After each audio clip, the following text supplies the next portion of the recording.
est-ce que c'est vraiment la bonne idée que de vouloir reculer l'âge de retraite à 64 ou 65 ans et faire en sorte que ces gens-là passent 5 à 10 ans de leur vie au chômage en attendant de pouvoir enfin partir? Ça n'est pas responsable. Et donc, la bonne solution, c'est d'arriver à avoir enfin un pacte générationnel qui mêle quoi? Qui mêle à la fois l'entrée dans la vie active, et moi je suis favorable à l'idée d'une dotation donc pour les jeunes, pour leur permettre d'entrer dans la vie active, et puis ensuite avoir un temps qui est celui de la retraite, puis après envisager aussi le grand âge qui est celui de la dépendance. C'est ce pacte-là qu'il faudrait nouer, et c'est ce pacte-là que le président a complètement évité.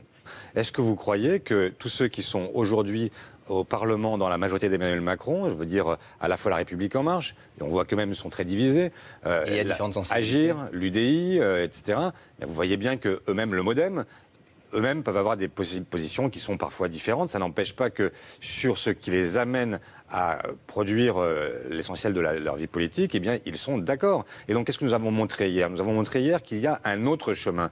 Il n'y a pas une pensée unique qui devrait s'imposer. Et que nous pouvons, effectivement, avoir une réforme qui ne soit pas une régression, mais un progrès. Et quand le gouvernement... Mais ça ne s'arrête pas là. Vous avez aujourd'hui environ un quart des Françaises et des Français qui ont un métier pénible. Le gouvernement, qu'est-ce qu'il a fait quand il est arrivé à nouveau au pouvoir? Il a retiré 4 critères. Il a retiré 4 critères, ce qui a en réalité cassé l'essentiel de ce qui avait été la réforme Touraine de 2014. Et quel était l'intérêt de tout cela? C'était de permettre à des gens qui ont des métiers très pénibles, ce mot qui écorche la bouche du président de la République, qui ne veut même pas le prononcer. Oui, il y a des métiers très pénibles, des métiers qui font que quand vous êtes au marteau-piqueur, quand vous êtes à genoux toute la journée parce que vous êtes carreleur, parce que etc., tous ces métiers-là supposent que les gens qui les exercent puissent partir plus tôt à la retraite. Si vous ne le faites pas, vous les rendez...